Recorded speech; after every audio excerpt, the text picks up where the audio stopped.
Bienvenue sur l'Odyssée, moi c'est Lancelot et après un tour du monde de 2 ans, on décide de repartir en Asie pendant plusieurs mois pour essayer de vivre de notre création de contenu.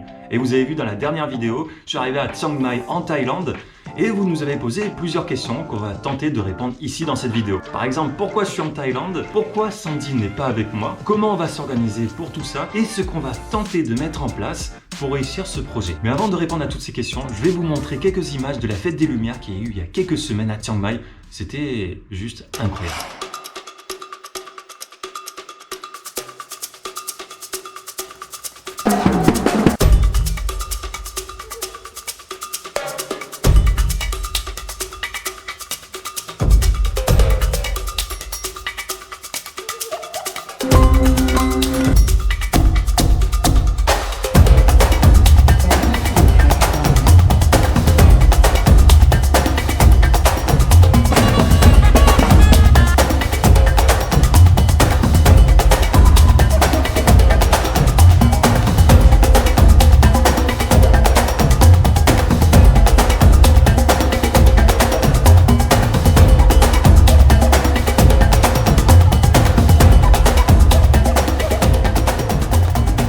Bon, vous avez vu, ce festival est complètement canon, donc si vous avez l'occasion d'organiser votre voyage à ce moment-là en Thaïlande, n'hésitez surtout pas parce que c'est à voir. Je vous pose sur le bureau. Donc cette période, c'est autour du mois de novembre, et pendant ce mois de novembre, il y aura une pleine lune, et ça se passe à ce moment-là. Et il y a deux festivals en même temps, donc il y a Yi Peng et Loi Krathong, et de façon simpliste pour vous expliquer, et de Jean-Michel à peu près, il y a ceux qui vont laisser les lanternes partir aux cieux, et d'autres dans la rivière, et c'est pour laisser leurs mots de l'année précédente, et passer à autre chose. Mais bon bref, c'est un festival vraiment beau, vous avez vu, il y a des défilés, il y a du night market, donc allez-y à ce moment-là. Pour revenir à la première question de pourquoi je suis en Thaïlande, il faut savoir qu'on n'a pas forcément apprécié ce pays pendant le tour du monde parce que c'est un pays avec beaucoup de touristes de masse, etc. et pas forcément notre délire. Mais il faut lui reconnaître 3 gros avantages pour ce qu'on est en train de faire en ce moment. Déjà, la facilité du pays. C'est un pays super facile à voyager. Vous voulez aller quelque part? Vous avez avion, train, bus, minibus et taxi pour y aller. Super simple. Ensuite, même pour venir depuis la France, vous avez des vols directs, pas directs, et pour pas cher par rapport à d'autres pays de la région. Ensuite, parlant d'internet, on travaille en ligne. J'ai la fibre ici qui va aussi vite que la fibre en France. Et en plus de ça, vous avez des forfaits illimités, qui n'est pas forcément le cas dans d'autres pays aux alentours. Vous, c'est souvent du prepaid, c'est-à-dire que vous mettez par exemple 50 €, ben les 50 € descendent petit à petit comme ça. Donc c'est pas forcément très avantageux si vous travaillez en ligne. Là, ben, je suis tout en illimité et ça va très rapidement. Donc c'est un point fort. Ensuite, le coût. Il faut parler du coût. Ici, déjà pour venir, comme je vous ai dit, c'est pas cher. Que ce soit au niveau des transports, au niveau de la nourriture. Je vais dans un restaurant, je peux avoir un plat pour moins de 1,50 € et donc ça me fait gagner énormément de temps. J'ai pas besoin de passer du temps à la cuisine, je peux directement travailler tout en commandant, etc. Donc c'est très abordable. Et parlons aussi du logement. Là, j'ai un appartement avec une chambre séparée du salon, avec une cuisine et une salle de bain, avec une piscine, une salle de sport. Bon, c'est un peu excentré de Chiang Mai, mais c'est pas cher du tout. Je paye 200 € le mois pour ça. D'ailleurs, je vais vous faire un petit room tour, c'est parti.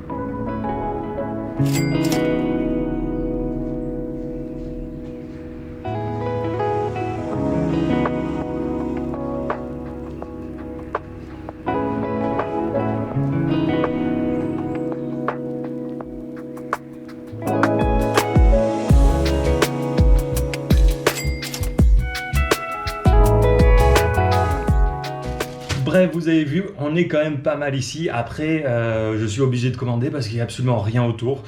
Tous les bons restos, les night markets, les activités, c'est au centre de Chiang Mai et c'est à peu près 20 à 30 minutes en scooter d'ici. Alors, j'ai pas de scooter, il faut que je commande un Grab, enfin bref. Du coup, je suis un peu reclus ici, c'est-à-dire je bouge pas beaucoup, c'est un peu ma grotte. J'ai la même routine, le matin je fais du sport un peu, ça fait du bien. Je travaille un peu, je mange, je commande, etc. etc.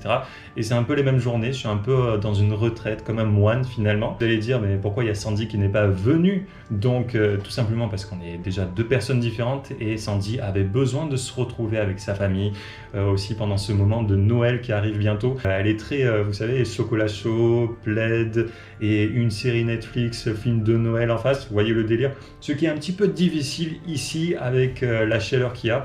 Donc voilà, un petit peu de temps à part, ça va pas nous faire du mal et on va mieux se retrouver d'ici janvier dans un autre pays. C'est tout simplement pour cette raison-là, elle avait envie de changer un peu, de se retrouver dans ce cocon familial. Bref, je vais manger ça avant que ça soit tout froid, les pâtes de taille. Bon, après la bonne digestion que j'ai eue, il est temps d'aller faire une petite séance de sport pour se remettre un peu en forme, mais aussi répondre à la question de comment on va s'organiser pour la suite de ce qu'on est en train de mettre en place. Déjà, parlons durée. Il y a exactement 3 bornes qu'on va se mettre avec Sandy, des bornes temporelles. Donc, il y a juin 2024, septembre 2024 et la 3e borne en décembre 2024. Ces 3 bornes-là, on va se poser la question de est-ce qu'on continue ou pas ce qu'on est en train d'entreprendre. Il y a plusieurs questions qui vont venir et surtout celui du financier parce que ça sera le maximum qu'on pourra repousser. Si on tient après décembre, ça veut dire que 1, on a réussi notre pari, mais si on ne tient pas jusqu'à décembre, ben on aura tout tenté pour. Ça, c'est les 3 bornes. Après, deuxièmement, parlons voyage. L'Odyssée, c'est du voyage, c'est notre tour du monde de 2 ans, mais maintenant c'est autre chose. Parce qu'on ne pourra pas forcément voyager pendant ce qu'on est en train d'entreprendre là. Donc pour baisser nos dépenses, mais on ne pourra pas bouger tout le temps. Là, je suis en Thaïlande jusqu'en janvier et après on part dans une nouvelle destination jusqu'à certainement juin, juillet en fonction des paliers comme je viens de vous dire. Et donc il faudra adapter notre contenu et adapter notre temps de travail. Donc moins on bouge, plus on pourra travailler. Mais moins on bouge, moins on pourra vous faire du contenu voyage. Après, il y a beaucoup de choses qu'on doit vous raconter encore, donc des guides beaucoup plus performants par pays, ça on peut le faire. Et après aussi des petites anecdotes de voyage qu'on n'a pas forcément racontées sur YouTube. Par exemple, je ne suis pas sûr que vous saviez qu'en Amérique latine, donc pendant les 3 mois d'Amérique du Sud, j'ai attrapé la salmonellose et j'ai eu un cas de figure assez spécial dans le Salar de Uyuni. Ça par exemple, que j'ai failli me faire tuer par un hippopotame en Ouganda. Voilà, c'est des petites choses qu'on ne vous raconte pas forcément, mais qu'on pourra vous raconter par la suite des vidéos.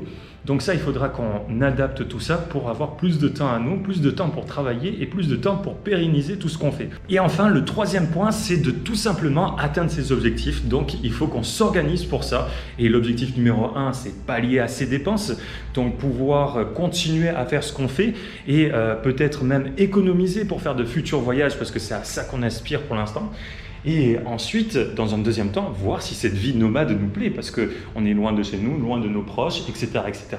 Donc c'est important qu'on s'organise à travers ces 3 points, donc temporel, par rapport au voyage et au contenu, et par rapport aux objectifs qu'il ne faut pas qu'on oublie. Bon, et là on va essayer de faire une séance de sport, parce que ça fait quand même 2 ans qu'on n'a pas fait de sport, et il faudrait vraiment qu'on se remette en bonne forme, en bonne santé, rapidement, parce que on en a besoin.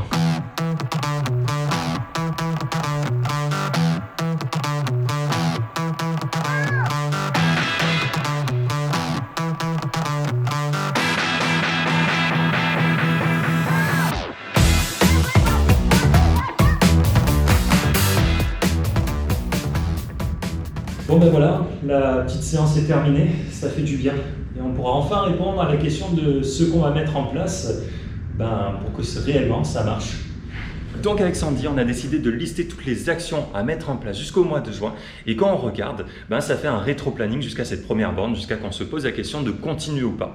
Et quand on regarde toutes ces actions les unes à côté des autres, il y a 3 grandes étapes qui se dessinent. La première, qui sortira autour du mois de mars, sera de créer un site internet, un blog, pour pouvoir référencer notre travail avant les 2 ans, pendant les 2 ans et après les 2 ans, mais aussi pouvoir centraliser toutes nos connaissances, tous nos réseaux et pouvoir aussi créer. Et ça rebondit sur notre 2e étape. La 2e étape est tout simplement de créer 2 gros projets qui sortiront entre le mois d'avril et le mois de juin. Je ne peux pas encore vous dire ce que c'est parce qu'on est encore à la phase d'écriture, à la phase de teasing pour vous donner envie de nous suivre jusqu'à là. Et voilà, donc ça sera 2 gros projets qui vont prendre énormément de temps, mais on va essayer que ça soit le plus qualitatif possible pour vous. Voilà, je vous en dis pas plus. Ensuite, une fois que ces 2 gros projets sont terminés, là on va passer à la 3e étape qui sera de réaliser tout ce que vous nous avez demandé depuis. C'est-à-dire de faire des guides voyage pour vous organiser des voyages à notre image, dans la façon dont on a voyagé. Et donc on va essayer de faire ça et sur les pays qu'on maîtrise évidemment beaucoup et qu'on apprécie beaucoup. Il y aura aussi nos presets photos, donc nos filtres photos qu'on a utilisés pendant nos voyages, pendant nos collabs, etc. Vous avez l'air d'apprécier, même si je ne suis pas photographe, on va travailler sur tout ça et on va faire différents packs qui normalement devraient vous plaire. Bref, voilà, vous avez compris, il y a beaucoup d'actions à mettre en place jusqu'au mois de juin pour pouvoir réussir tout ça.